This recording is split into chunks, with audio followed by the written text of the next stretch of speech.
Hello there, a very good evening and welcome to another edition of Primetime News on TV1. I'm Charlotte Benedict for the Newsfirst team. And I'm Naveksha Gunasekara. Here are your headlines for tonight.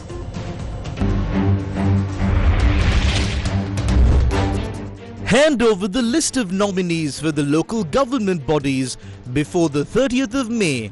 Extraordinary Gazette issued. SJB requests to amend 2 nominees' names submitted for the Colombo Municipal Council. Chaminda Vijayiri speaks out. Resigned after continuous electoral losses. SJB leaders ignored his requests.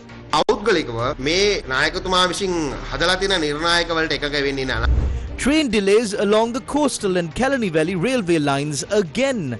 General public displeased due to continuous delays. Landslide warnings issued to 4 districts. Red alert on strong winds and rough seas. Amassed assets worth millions of rupees by exceeding his legal means of income. Bribery Commission files action against former Minister Mervyn. Assistant Controller of Immigration and Emigration remanded for issuing passports to Kehel Baddara Padme.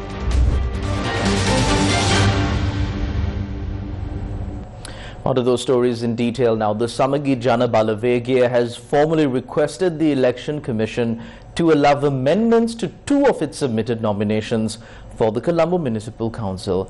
This request comes in the context of an extraordinary Gazette notification issued by the Election Commission, which mandates that the final list of elected local government members must be submitted to the respective district returning officers by the 30th of May. According to the Gazette, the names of all elected and appointed members must be officially published before the commencement of the new term of local government bodies. The notification further states that despite 21 days having passed since the conclusion of the election, several parties and groups have not yet submitted the full list of their designated members. As per the directive, all political parties and independent groups must submit the names of their appointed members, including the mandatory female representatives, by midnight on the 30th of May to the relevant returning officers of each local authority. The Election Commission emphasized that if the second set of nomination is not submitted by the deadline, it will no longer assume responsibility for the appointment of those members. A strong opposition is the cornerstone of a vibrant democracy. However, while there is hope that opposition factions will unite to form a more cohesive force, internal instability between their ranks continues to intensify by the day. It was against this backdrop that MP Chaminda Vijayiri, who recently stepped down from his role as the Samagi Janna Balaveia's organizer for the Balaveia electorate, addressed the media today to explain the reasons behind his resignation. A media briefing was held at the residence of MP Chaminda Vijayiri in Madivela, where he stated that his decision was driven by repeated electoral defeats in his constituency and that he wished to set an example by stepping down rather than continuing to hold the position without delivering results.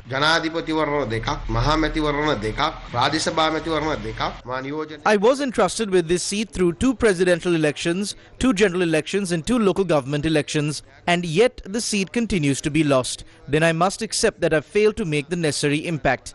I believe the right thing to do is to step down. Losing repeatedly and still holding on to power is not an example that I want to set.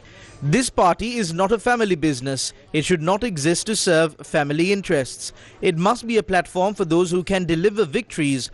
Unfortunately, some within the party have historically worked to ensure that this seat is lost. And even now, there are those who want Balaveia to be defeated deliberately. We didn't come into politics to promote dynasties. පරාජය කිරීම අවශ්‍ය තියෙනවා. මොකද අපි පෞල්වාදයේ දේශපාලනයෙන් ආවේ නැහැ. ඉතින් ඔබතුමාම කියනවා පරදිනව නම් ආදර්ශමත් වෙන්න ඕනේ ඉල්ලා අස් වෙන්න ඕනේ කියලා. දැන් සජිත් ප්‍රේමදාස මහත්මයාත් එක්ක තව දුරටත් දිනන්න පුළුවන්ද? Sajit Premadasa was not defeated. He was made to lose. Victory is possible, but only with the right approach. He also expressed disagreement with the party leader's criteria for selecting local government representatives and revealed that efforts were underway to sideline organizers and create a parallel structure within the party. During the media discussion regarding MP Bandarigoda's resignation in Galle, I noticed something deeply concerning. I personally believe that the party is proposing yet another distortion to the new local government election law, one that already seeks to dismantle existing institutions that don't align with the country's needs. If Bandarigoda is being subjected to one set of rules and another organizer in the same district is being treated differently, then clearly there's a double standard at play. I do not agree with the criteria set by the party leadership. When a leader appoints an electoral organizer but then delegates key responsibilities to someone else, it undermines the authority of that organizer. It creates a parallel structure, intentionally or not, outside the organizer's influence. Whether this is a political tactic or a necessity, I still don't understand. But it's clear that a separate camp is being created within the party, and that raises serious concerns. මේ සියලු කාරණාත් එක්ක අහන්න තියෙන ප්‍රශ්නේ මේ සමගි ජන බලවේගය ඇතුලේ ප්‍රජාතන්ත්‍රවාදය තියෙනවද? ඒ කියන්නේ එක්කිනෙට්ට දෙන්නෙට්ට නැත්තම් කීප දෙනෙට්ට ඕන තීන්දුව తీරන විතරද ගන්න? ඔබතුමන්ලා ගන්න තීන්දුව తీරන වෙනස් කරන කවුරු හරි ඉන්නවද? ඔබට එහෙම දැනෙනවද? ඔබතුමන්ලා මේ සාකරන විදියට ඔබතුමන්ලා කියන අපි හොයමු. අපි හොයමු. ඒ මම කිව්වා අපි හොයමු. එහෙම තියෙනවද කියලා බලමු.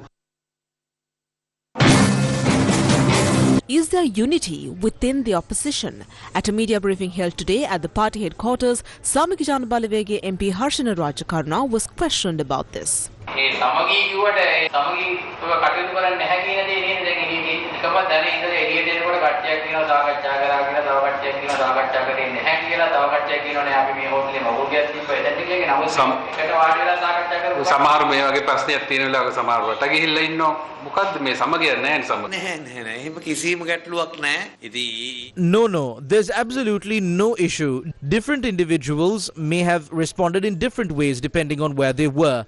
But politically, our discussions have been progressing very successfully. There is no crisis within our party. These are normal occurrences in politics.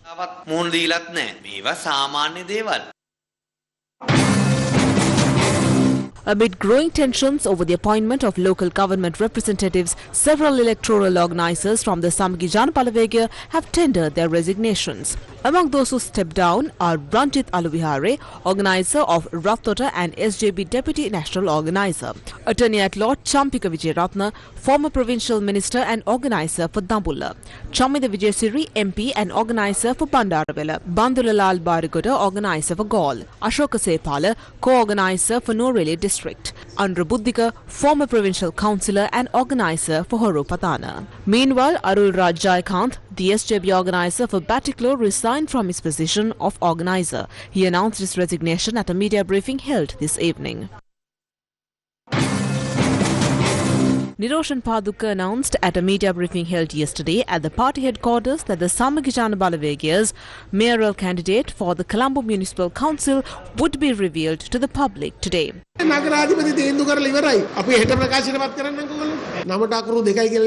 However, despite expectations, the candidate's name was not revealed at today's press events, which were attended by several SJB MPs.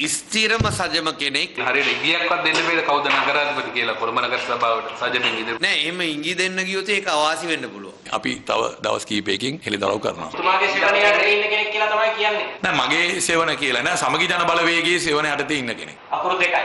අකුරුදු දෙකද තුනද හතරද කියන එක ඉදිරිපත් කරාම බලා ගන්න පුළුවන්. මරික්කා මන්ත්‍රීතුමාගෙන් ආවම කොළඹ කොහොමද කොළඹ හදන්නේ කියලා මරික් මේ මුජුබර්ගෙන් අහගන්න. ඔව්. මේ ඇත්තට කොහොමද හදන්නේ? Right now, the party leader and the General Secretary are directly involved in discussions with independent groups and political parties in Colombo. We are working to build a strong foundation for the city, and we believe we will be able to showcase that progress by the 2nd. Let's wait until then.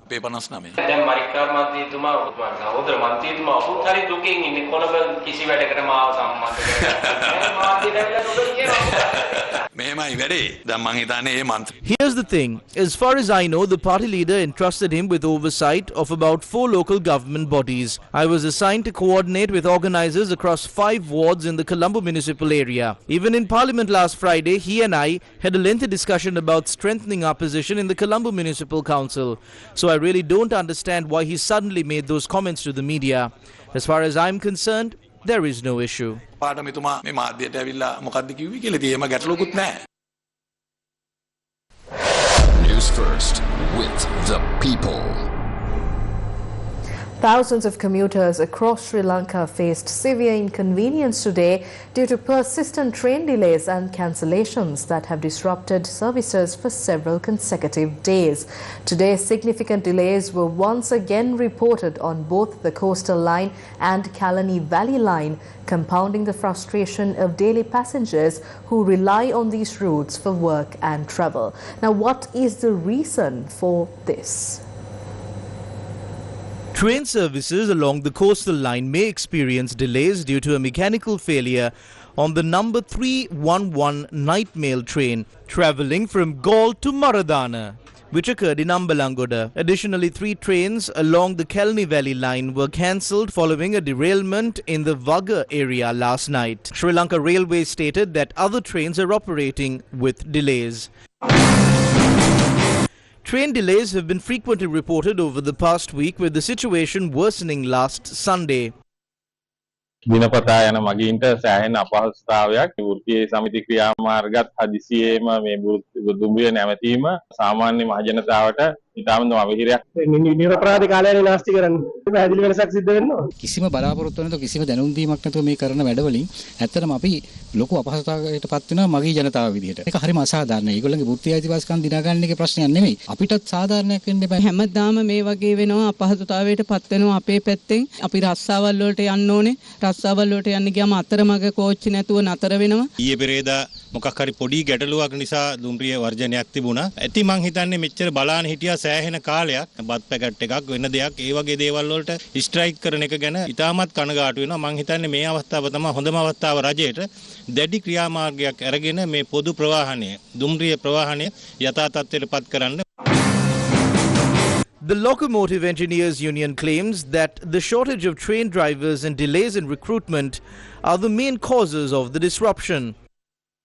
We need 458 train drivers, but only around 220 are currently available. Operating the service with this number is extremely difficult. If even one driver is absent, 2 trains may be cancelled in a day. Although a gazette was issued in April to recruit drivers, no further steps have been taken. The issue lies within railway administration.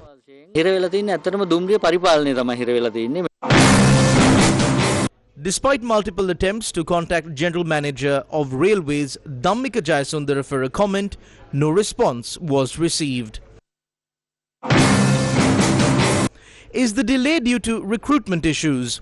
In 2022, 156,700 train journeys were operated, with 55.2% delayed by more than 10 minutes.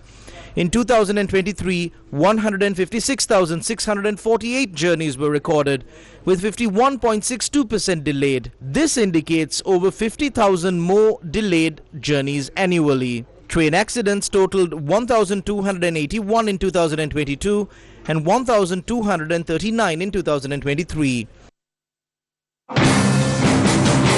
The Ministry of Transport said that the sudden leave by drivers caused disruptions. Over the past week, the number of train cancellations has significantly exceeded the usual daily average reported by the Railway Department. Last week alone saw a notable increase in cancellations. On Sunday evening, 38 trains were cancelled, and of those, 35 were due to a specific reason: the absence of train drivers. On Monday morning, on what is typically a regular Monday schedule, 15 more trains were cancelled for the same reason. When these two incidents are viewed together, it becomes clear that a total of 50 train services were cancelled within less than 24 hours due to driver absences. This points to a serious operational issue within the Railway Department. Upon close examination, it appears that these cancellations are not the result of an organised trade union action, but rather a spontaneous move by a small group of drivers acting independently. There are also strong indications of political influence behind these actions. තුනෝමාතික ක්‍රියාපටිපාටියක් නිසා තමයි මේ දුම්රිය අවලංගු වෙන්නේ. පැහැදිලිවම මේක පිටිපස්සේ දේශපාලනය තියෙනවා. Union deny involvement in sudden leave. Several services were cancelled on Sunday because a few drivers from one depot reported sick leave. The Deputy Minister called it sabotage, but our union was not involved. This is not a trade union action. If a particular group of railway staff takes unannounced and unusual leave, not as part as a declared trade union action, and this results in serious disruptions to public service, shouldn't the railway administration bear some responsibility? Passengers pay for train services, yet despite making these payments, they are frequently subject to inconvenience and distress due to the actions of various employee groups within the railway service. These disruptions have occurred repeatedly in the past, often drawing public outrage. However, no concrete action appears to have been taken by the railway administration in response to any of these incidents. This raises a critical question: is there a deeper issue within the administration itself? Despite multiple attempts to contact railway officials for clarification, no response has been received.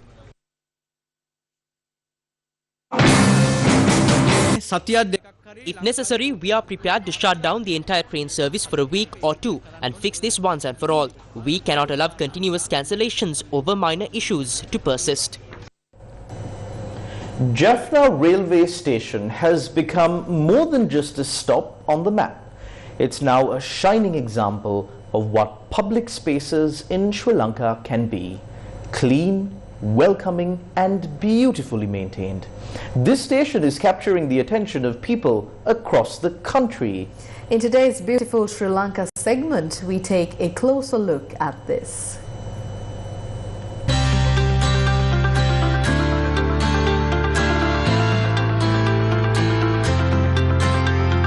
Beautiful Sri Lanka. Serving as a symbolic bridge between the north and south, the Jaffna railway station is deeply tied to the region's identity. The Yal Devi train and the revival of Jaffna's railway links have helped reconnect communities that were once separated for decades. But beyond its historical and emotional value, the station now stands out for something practical: its cleanliness. With thousands of people passing through each day, keeping the station clean is no small task. But it's being done and done well. So if we can keep the Jaffna railway station this clean, why not every public place in the country? Cleanliness is not just about appearance, it's about respect, health and shared responsibility. Let's make every public space a place we're proud of. A cleaner Sri Lanka starts with each of us.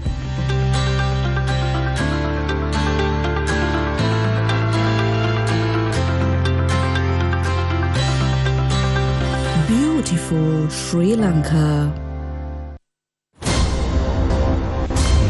Sri Lanka's new big record.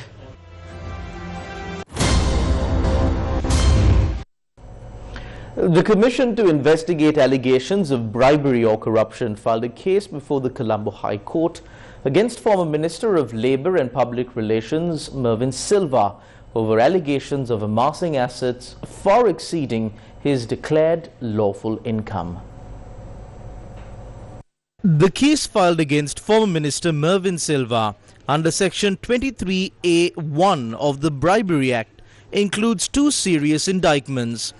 The Commission alleges that during his tenure as Minister, from the 31st of March 2010 to the 31st of March 2012, Mervyn Silva acquired luxury vehicles, real estate and maintained numerous bank accounts using funds that could not be accounted for through his official salary. Mervyn Silva allegedly used 13.9 million rupees to purchase land in Kadavatha through 48 bank accounts held across state and private banks. He is also accused of spending 71.3 million to acquire a high-value property on Ernest De Silva Mawatha, Colombo 7. Additionally, 32.375 million rupees was reportedly spent on a luxury vehicle for his son, Malaka Silva. The Commission further claims that over 5.5 million rupees was spent on another vehicle and 8.85 million rupees was spent on a Defender SUV. Colombo Additional Magistrate Harsana Kakunavala ordered the remand of Aruna Sampath Rupasinghe, an Assistant Controller at the Department of Immigration and Emigration, over allegations of aiding a notorious underworld figure in obtaining a renewed passport. Assistant Controller at the Department of Immigration and Emigration, Aruna Sampath Rupasinghe, was arrested by the Criminal Investigations Department and produced before court on suspicion of facilitating the renewal of a passport for Kehel Baddara Padme, a wanted organized crime suspect currently believed to be hiding in Dubai. According to CID officers, the suspect is accused of assisting in the issuance of a new passport for Padme, despite the individual not being physically present at the time of the application, an act that violates standard immigration procedures. Investigators further revealed that Padme's previous passport had expired on the 9th of November 2024 and that Rupasinghe had allegedly intervened to ensure its renewal through unauthorized means. Chairman of the Citizens Movement Against Bribery, Fraud and Waste, Jamunika Mantatushara, filed a complaint with the Commission to investigate allegations of bribery or corruption, urging that investigation into corruption cases allegedly involving Sri Lankan officials and projects funded by Japan. The complaint follows a recent roundtable discussion where the Japanese ambassador to Sri Lanka reportedly made a striking statement claiming that Japan had fallen victim to corruption in Sri Lanka. The ambassador's statement was alarming. He clearly indicated that Japan had been affected by corruption in Sri Lanka. This brings to mind several high-profile incidents during previous administrations where ministers were accused of soliciting bribes, leading to the suspension of major projects, such as the Katunayaka airport development. These led to the cancellation of multi-billion-dollar development projects in recent years, which were derailed due to corrupt practices involving senior ministers and public officials. Several civil society organizations staged a protest today in front of the Ministry of Mass Media, opposing the government's decision to make the official government-issued media accreditation card mandatory for journalists covering cabinet press briefings. The protest, which lasted for nearly an hour, brought together media rights groups, social media activists and civil society organizations, all voicing concern over what they described.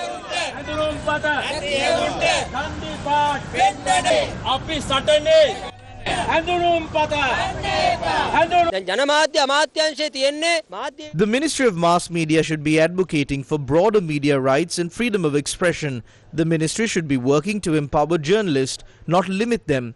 Its role is to expand access, introduce progressive legislation and protect press freedom, not to decide who qualifies as a journalist based on the government-issued ID.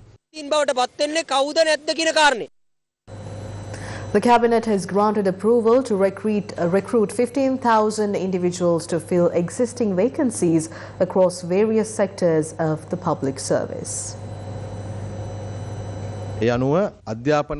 Cabinet approval has been granted to recruit nearly 6,000 teachers to address vacancies in the education sector. This includes 129 teaching positions under the Ministry of Education, Higher Education and Vocational Training, and 3,661 vacancies within the Sabaragamuwa Provincial Education Ministry. In addition, the Ministry of Public Administration and Provincial Councils has been approved to fill 1,658 positions, while the Ministry of Health and Mass Media will recruit 492 personnel, including 300 postal service officers under the Department of Posts. A large-scale recruitment drive follows recommendations made by a special committee appointed under the leadership of the Secretary to the Prime Minister, tasked with reviewing the public sector hiring process. Minister of Foreign Affairs of the Republic of Poland is expected to visit Sri Lanka tomorrow on an official visit.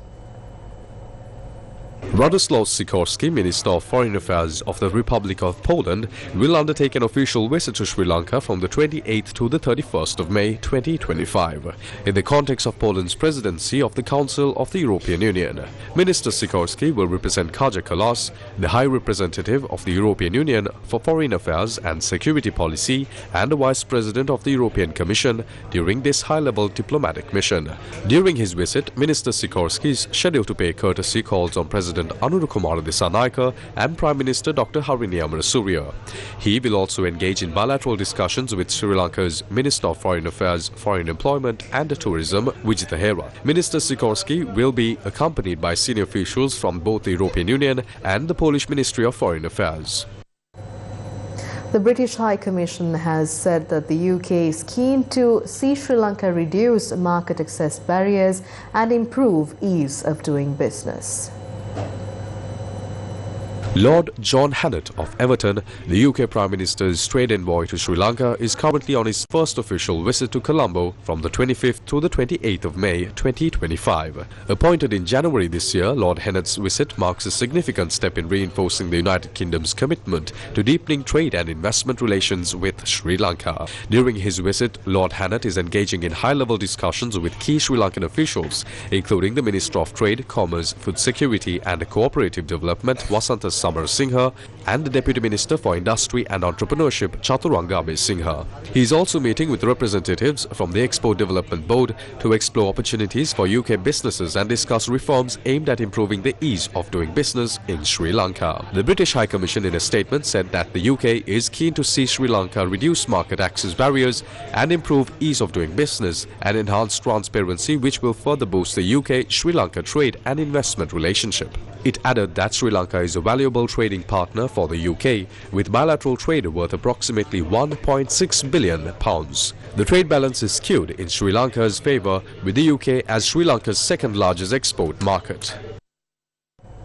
The Deputy Prime Minister and Minister of Foreign Affairs of New Zealand, Winston Peters, who is currently on an official visit to Sri Lanka, visited the historic Ganga Raia temple in Hunupitiya, Colombo this morning.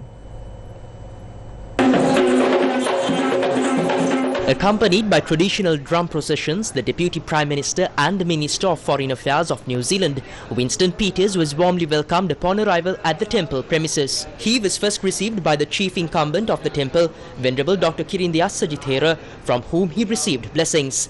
Following the religious observances, Peters was given a guided tour of the temple's sacred and culturally significant areas. You can see inside of the dance, like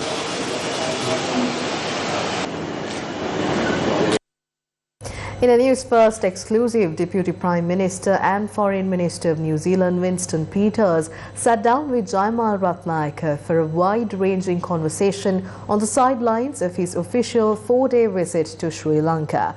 From strengthening bilateral ties on fields such as education, tourism and trade to global diplomacy, the Deputy Prime Minister shared his insights on a spectrum of key issues. New Zealand is celebrated globally for its natural beauty, much like Sri Lanka. What sort of avenues can we explore to collaborate in promoting sustainable tourism and also all the niches in tourism that have come about over the past few years, where we can promote New Zealand here in Sri Lanka, and we can also ensure that the people of New Zealand put Sri Lanka in their itinerary for their next visit or their next vacation. Everybody's got great ideas and great thoughts, visions of how things might be done. But in the end, as everybody knows in business, somebody has to do the simple mechanics, put all the bolts all together, make it stack up and make it start to work. We can see a time where, 50,000 New Zealanders could be coming here. It would be a big start. And both ways would be also of enormous advantage. But if you ask me about the precise mechanics, well, those are the details that anybody that runs any business or any sporting team knows comes down to getting the 101 stuff right, all the way through. Yeah. The exclusive interview with New Zealand's Deputy Prime Minister Winston Peters will air as a Newsfirst face-to-face episode soon on TV1. In more news, a special lecture on sustainable tourism was held in Colombo, focusing on how Sri Lanka can learn from New Zealand's tourism practices. Experts at the session explained that it's up to destinations to take the lead by planning carefully and working with businesses and communities to make tourism more sustainable. An Academia Industry interactive lecture session on a sustainable tourism in New Zealand, governance, practices and potential lessons for Sri Lanka tourism by Professor Julia was held in Colombo yesterday. Now to tourism, or rather sustainable tourism, or as I see it, what we are really talking about, destination management for sustainability. Sustainable destinations don't just happen. We can't expect our visitors to make decisions for sustainability without any motivation or impetus, or indeed without any opportunity to do so. At the end of the day, the ball is in the court of the destinations to manage for sustainability and to enable visitors to purchase and consume in a sustainable manner. 76%, so more than 3/4 of travelers internationally want to travel more sustainable. So why don't they? Why don't we see rates in sustainable consumption that reflect these numbers? So maybe as destinations, as providers of tourism, we need to think about how we engage in product development for tourism to address these concerns. How can we ensure that businesses that do choose to offer more sustainable options are connected to customers, and how are those customers connected to this information as well? All of these pieces of information point to the fact that the responsibility appears to lie with destinations to communicate, to connect, to work with businesses, and to also engage more widely beyond our core tourism partners. The event was organized by the Sustainable Tourism Unit and Department of Economics, University of Colombo. Sri Lanka has recorded 1 million tourist arrivals in record time for the year 2025. Sri Lanka has recorded a major milestone in its tourism revival efforts, welcoming 1,06,097 international tourists between the 1st of January and the 25th of May 2025. Compared to the same period last year, tourist arrivals increased by 21.4% in January, 10% in February, 9.62% in March and 17.3% in April. The 1 million mark was officially surpassed on the 24th of May, making it the fastest time in any year that the country has reached this figure. In the last 24 days alone, 109,213 tourists arrived in Sri Lanka.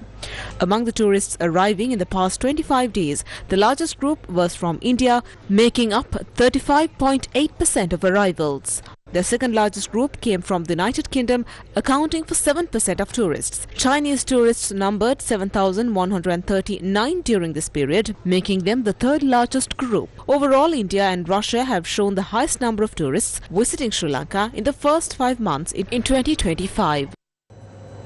The Ministry of Agriculture, Livestock, Land and Irrigation announced today that steps have been taken to revoke the Gazette notification issued on the 28th of March concerning the resolution of land settlements nationwide, including those in the northern and eastern provinces. The Gazette notification concerning the resolution of land settlements, including those in the northern and eastern provinces, was issued on the 28th of March.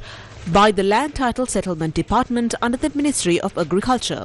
It was announced on the 18th of April that the Gazette would be temporarily suspended after it had sparked significant controversy across the country. Following this, the Ministry yesterday revoked the Gazette. The Ministry also said that prior to this, the Secretary consulted the Attorney General for guidance. A letter was sent by Secretary D.P. Wickramasinghe to the Attorney General requesting legal advice on the matter. Excerpt from the letter. Due to widespread misunderstandings and incorrect perceptions in the community about the initial announcements made through this Gazette notification, the political leadership of the Northern Province has requested that the Gazette be withdrawn. The Gazette notification had provided a 3-month period for submission of documents related to the land settlements. After this period, the government planned to nationalize lands for which no documents were submitted. However, due to issues during the war in the Northern Province, many people lost their documents proving their land ownership. Additionally, many landowners now live abroad and have been unable to personally submit their documents. These are the main reasons cited for the difficulties faced. It has also been reported that current generations find it challenging to identify their traditional lands. End of excerpt. The Secretary also highlighted to the Attorney General the discussions that had taken place at the government level on this issue.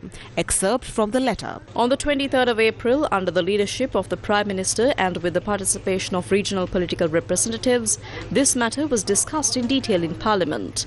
It was agreed that the concerns raised by the politicians should be addressed and a proper action plan developed. It was further decided that the process should be moved forward with the agreement of the people's representatives. Once such consensus is secured, the Ministry of Agriculture, Livestock, Lands and Irrigation will prepare the necessary measures to resume land settlement procedures. This process will be coordinated with the relevant local political leadership.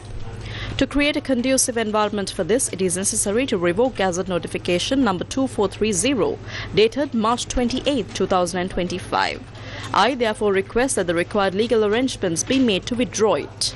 End of excerpt. Following the submission of this letter to the Attorney General, the Ministry officially confirmed today that it has taken action to revoke the 28th March Gazette notification related to land settlements in the Northern Province.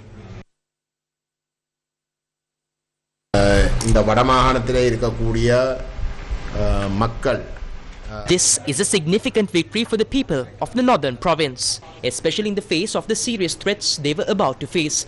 The withdrawal of this Gazette is without doubt a major success. As you know, the Tamil National People's Front has been engaging in continuous discussions with foreign diplomatic missions in Colombo, strongly insisting that this Gazette must be revoked.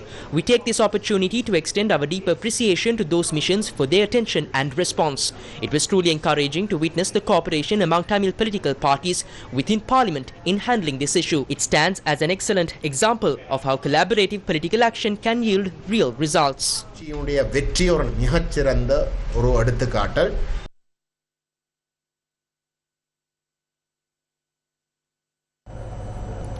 Landslide warnings have been issued for divisional secretariats in 4 districts.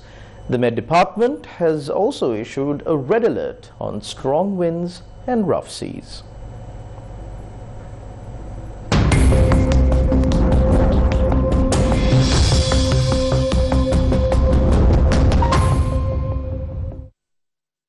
Landslide warnings have been issued for several divisional secretariats in 4 districts.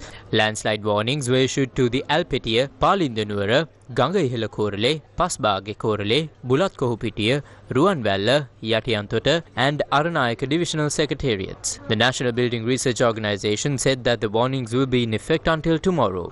Meanwhile, the Met Department has issued a red alert to be in effect till tomorrow. A red alert has been issued for strong winds and rough seas for sea areas extending from Chilau to Kankasanture via Putlam and Mana from Gaul to Pothuwil via Hambantota. The Met Department says that wind speeds in those areas could reach up to 60 to 70 km per hour due to the effects of the southwest monsoon. The Met Department has advised fishermen to refrain from sailing in these areas until further notice. Do you remember the movie Dharma Yuda that won the heart of many Sri Lankans? Sirasa TV is now ready to bring to you Dharma Yuda 2.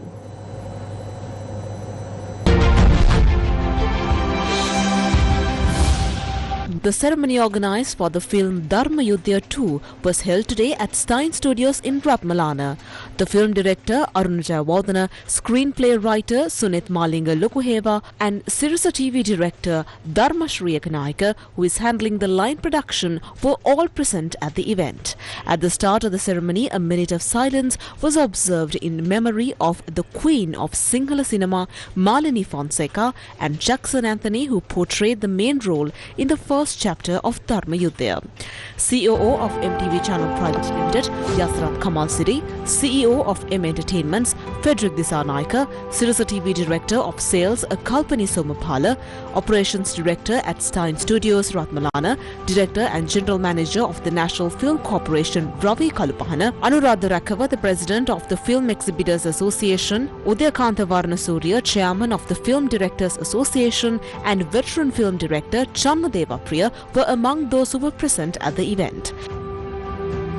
මංගල ප්‍රදීපේ පහන් සිළු තල්වන අතරතුර අපි ප්‍රේක්ෂක හිතවතුන්ට මතක් කළ යුතුයි ධර්ම යුද්ධය 2 අධ්‍යක්ෂණය අරුණ ජයවර්ධනගෙන් නිෂ්පාදනය සිරස විධායක නිෂ්පාදනය අසරත් කමාසිරි රේඛීය නිෂ්පාදනය ධර්මශ්‍රී බණ්ඩාර ඒකනායක කැමරා අධ්‍යක්ෂණය චන්න දේශප්‍රිය අනුවර්තනීය තිර රචනය සහ නිර්මාණ සැලසුම්කරණය සුනිත් මාලිංග ලොකුහේවා සංස්කරණය ශාන් අල්විස් සහාය අධ්‍යක්ෂණය රංජන් ප්‍රසන්න නිෂ්පාදන සම්බන්ධීකරණය මංජුල යටවතුර නිෂ්පාදන කළමනාකරු මොහාන් රාමනායක කලා අධ්‍යක්ෂණය ධර්ම යුද්ධය එක වගේම මෙවරත් මංජුල අයගම අංගරචනය ප්‍රියංකර රත්නායක පසුබිම් සංගීතය කෙෂාන් පෙරේරා ඇඳුම් නිර්මාණය නිවර්තනා මාන්නගේ ගීත තනු නිර්මාණ කෙෂාන් පෙරේරා රවිහාන්ස් වැටකේ පොත විශේෂ ප්‍රයෝග සජීවීකරණය කසුන් චන්ද්‍රනාත් පතිරණ නිශ්චල ඡායාරූප ඉන්දික මල්ලවරච්ච කියන ප්‍රවීණ පිරිසකගෙන් තමයි සිද්ධ වෙන්නේ. Actors and actresses including Sanat Gunatilaka, Bimal Chakodi, Douglas Ranasinghe, Buddhadasa Vitanarachi, Kusum Renu and Dilhani Ashokamal present at the event. සෑහෙන කාලයක් සිරස නිහඬව සිටියා මේ චිත්‍රපට කර්මාන්තයත් එක්ක. නමුත් සීමා සහිත කැපිටල් මහරජා ආයතනයේ සභාපති ශෂි රාජ For a long time, Sirasa TV was silent in the film industry. But the chairman of the Capital Maharaja Group, Sashi Rajamahendran, and the head of the MTV Media Network have directed us towards the film industry again. In the meantime, we are also focusing our attention on many other films as well. The time has come for us to enter the international film industry. I believe that we have already made necessary plans to do that as well. The coming 5 years, we as the Capital Maharaja Group are planning on doing much for the film industry. We have already made plans. සෑහෙන වැඩ කොටසක් කරන්නට බලාපොරොත්තු වෙන වසර 5ක් එය මේ වන විටත් සැලසුම් කරලා අවසන්. M Entertainments is the authorized distributor of Dharma Yuda 2. The signing of the contract with the authorized distributor were concluded today in line with the event. The movie is being directed by Aruna Jayawardena. This is my ancestral home. I became a director under this roof. I am very happy. Dharma Yuda 2 will be coming to the theatre nearest to you soon. සම්මානයට පාත්‍ර වෙමින් box office වාර්තා අලුත් කරමින් ලාංකීය සිනමාව නව්‍යකරණය කළ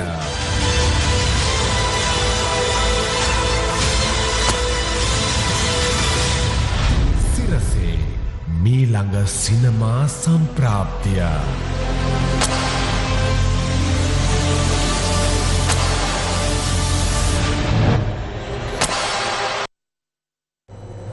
And that's a wrap of Primetime News on TV1 for tonight. Thank you for watching. Good night.